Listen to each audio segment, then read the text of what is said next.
David and Emily had always dreamed of owning a home away from the city, somewhere quiet and peaceful where they could start a family. When they stumbled upon Ravenwood Manor, an old yet beautifully preserved house deep in the countryside, it felt like fate.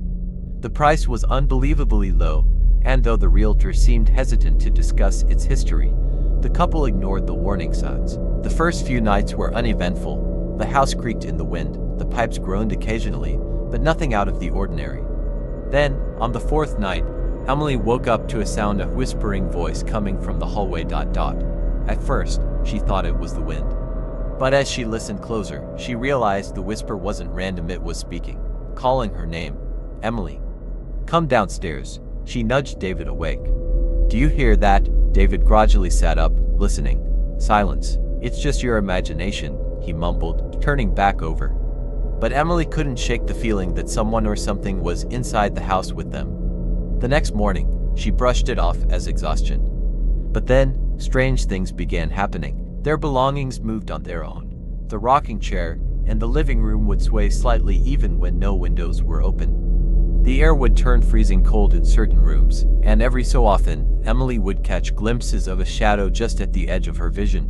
Then came the footsteps. Every night at exactly 3:12 a.m., heavy footsteps echoed through the upstairs hallway.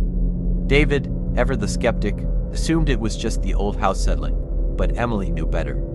She could hear the deliberate weight in those steps, the way they stopped just outside their bedroom door. One night, she gathered the courage to look.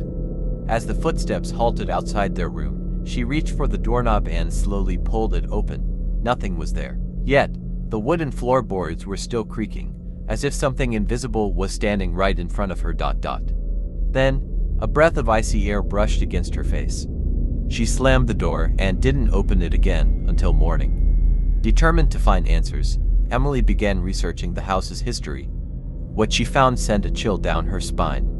Ravenwood Manor had once been an orphanage. In the late 1800s, a cruel headmistress named Margaret Wells ran the place. She was known for her harsh punishments, locking misbehaving children in the basement for days. One winter, a fire broke out in the basement, trapping the children inside. Margaret locked the door and let them burn. The town had covered up the tragedy, claiming it was an accident. But the locals knew the truth. The spirits of the children never left. Emily read survivor accounts from decades later. People who had lived in the house reported the same things she had experienced. Whispers, footsteps, the rocking chair moving on its own. And worst of all, the shadow. People claimed Margaret's spirit still roamed the halls, watching, waiting. That night, Emily and David decided to leave. They would sell the house, take the loss, and never look back. But the house had other plans. At exactly 3:12 a.m., the footsteps came again. But this time, they didn't stop outside the bedroom. They kept coming. The bedroom door flew open. The rocking chair in the corner violently swayed, and a freezing wind filled the room. Then, the whispers came, not one voice, but dozens, crying, laughing, pleading. And in the doorway, standing in the darkness, was a tall, shadowy figure. Margaret. Her face was wrong, distorted, twisted, her hollow eyes locked onto Emily. You should not be here, she rasped. David grabbed Emily's hand, pulling her toward the door. But as they ran, the house itself fought against them. The hallway stretched impossibly long. The walls groaned as if they were alive. The floor buckled under their feet. We're not going to make it, Emily screamed. Then, from behind them, a child's voice rang out. Run. A door suddenly swung open at the end of the hall, revealing the front entrance. Without thinking, they sprinted for it, bursting into the cold night air. The house stood silent behind them. The lights inside flickered. And then, the front door slammed shut on its own. The next morning, the couple returned with a priest. They refused to step inside but watched as he entered to cleanse the house. He never came back out. The police searched the house for days, but no body was found. The priest had simply vanished. Emily and David never spoke of Ravenwood Manor again. They sold the house, moving far, far away. But every so often, Emily had nightmares. Dreams of the house whispering, of Margaret standing in the doorway. And sometimes, in the middle of the night, she would wake up to find her rocking chair, swaying on its own.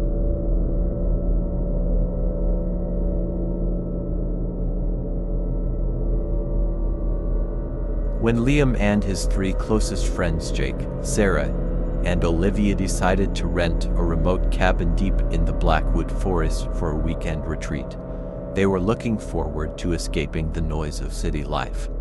The online listing described the cabin as rustic, secluded, and peaceful. Perfect. But from the moment they arrived, something felt off. The cabin stood in eerie silence, surrounded by dense trees that blocked out most of the sunlight. The windows were old and foggy, as if something had been breathing on them from the inside. The air was thick, almost oppressive, carrying an unsettling stillness. They chalked it up to nerves and exhaustion from the long drive. But by the time night fell, the silence became suffocating. Then came the whispers. At first, it was subtle, a faint voice carried on the wind. Sarah was the first to hear it while unpacking in one of the bedrooms. It was soft, almost childlike, drifting through the open window. "Come play with me." She spun around, expecting to see Olivia or Jake playing a prank. No one was there. That night, as they gathered around the fireplace, Sarah finally mentioned what she had heard. The others laughed it off, just the wind, maybe an animal, but she wasn't convinced. Then, Olivia screamed. Everyone jumped. She was staring at the window, her face pale. There was a face outside, a woman. They rushed to check, but there was nothing, just the dark outline of the trees. But the glass was fogged up, as if someone had been standing there, breathing. They tried to shake it off, convincing themselves it was their imagination. But as the night dragged on, the unease grew heavier. Liam was the next to hear it, lying in bed, staring at the ceiling. He could have sworn he heard footsteps inside the cabin. Slow, deliberate, he held his breath. The footsteps stopped outside his bedroom door. A long silence. Then, knock, knock, knock. Jake. Liam called, his voice shaking. No answer. He gathered his courage, walked to the door, and opened it. The hallway was empty, but at the far end, the attic hatch was slightly open, the pull-down ladder hanging down as if someone had just climbed up. The next morning, they tried to rationalize what was happening. Maybe the cabin was just old, maybe the sounds were the wind. Maybe Olivia just imagined the woman at the window. Then, they found the diary. Tucked inside one of the kitchen drawers, beneath some old silverware, was a small leather book. Jake flipped it open. The first page read, Blackwood Cabin -1893, property of Eleanor Grayson. The entries started out mundane. Details about the cold winters, hunting trips, the solitude. But as they read on, the tone changed. Something is in the woods. It watches from the trees. Last night, I heard footsteps in the attic. But I am alone here. The whispers, they are getting louder. They want me to open the door. The final entry was scrawled in shaky handwriting, smudged as if written in a hurry. It is inside. I locked the door. It is knocking. Please, someone, help me.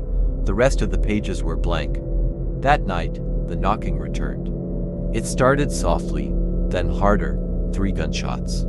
The friends huddled together in the living room, gripping whatever they could find as weapons: a fireplace poker, a kitchen knife, a wooden chair. The cabin felt wrong.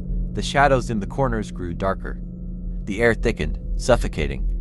Then, the whispers returned. Let us in. The front door burst open on its own. A wave of icy wind howled through the cabin, blowing out the candles, plunging the room into absolute darkness. Then, a shadow moved. A tall, thin figure stood in the doorway, its features indistinct, its presence radiating pure malice. Liam's breath caught in his throat. It wasn't human. The thing took a step forward. Jake screamed and swung the fireplace poker, but the figure vanished before impact. Suddenly, the attic hatch slammed open. The group turned in horror as something crawled down the ladder. A woman, her face twisted, her eyes hollow, her mouth moving as if whispering something inaudible. Then, suddenly, everything went silent. The woman's lips stopped moving. She turned her head, slowly, unnaturally, and stared right at them. Then, with a horrifying, inhuman shriek, she lunged. The next morning, the authorities found the cabin abandoned. The front door was wide open. Inside, the furniture was overturned, the floor covered in deep scratch marks, as if something had been dragged away. There was no sign of Liam, Jake, Sarah, or Olivia. Only the diary remained. And a single new entry, written in fresh ink. we are still here.